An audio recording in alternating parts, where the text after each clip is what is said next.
So this is a story, and about a man who was seemingly overqualified for life, named Aaron Trook. In 2016, my wife and I moved west from our home in Lancaster to the high Rockies of Colorado, where I pursued my master's degree as part of a fellowship at Walking Mountain Science Center. And during our time in Colorado, which ended up being 5 or 6 years, we learned so many things about ourselves, about our new home and our community, and had so many new experiences, driving over snowy mountain passes with just dumping snow around in the middle of the night, white-knuckling our way home, learning that seemingly every bar in Colorado has a resident Grateful Dead bluegrass cover band. And also that many communities in Colorado tend to define themselves by the geography and the landscape around them. We lived in the Vail Valley, which is an east to west running valley carved by the Eagle River, right along I-70. And just to the west was a north-south valley called the Roaring Fork, and home to Aspen, Colorado, in Pitkin County. And during my time in my fellowship, I had so many training opportunities and opportunities to meet folks from our peer institutions in the Vail Valley. And the Aspen Center for Environmental Studies, or ACES, was one of those peer institutions in the Roaring Fork. And so I had the opportunity to go and to meet folks, the educator team and their staff, and a man named Aaron. And Aaron was one of those people where you walk into the room with Aaron and you're immediately drawn to him. You can feel their gravitational pull.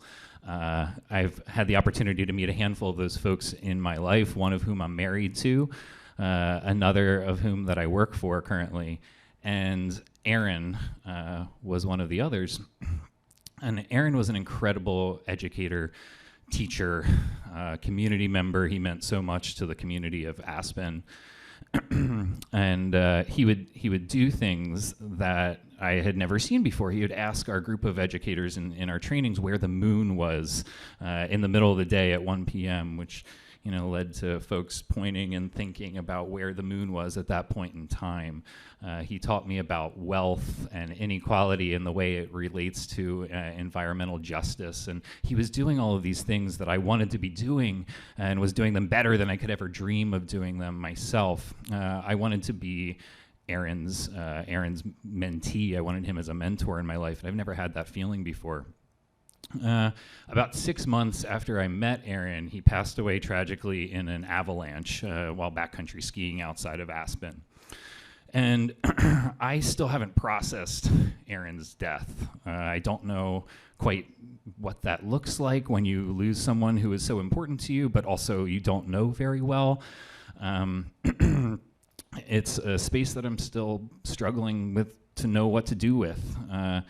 But the reason I'm telling his story today is because a story that he told me at one point really sticks with me, and the way that he died and the way that he lived makes it feel very poignant. It's one of the pieces that I hold on to most from my time with Aaron.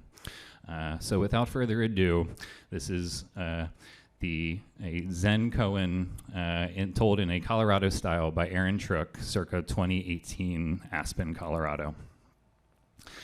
There was once a mouse running frantically through the forest, over rocks and under sticks, and sprinting through the lodgepole pines and the aspen trees, and having the time of his life. And he tears out through the forest and comes out into a meadow.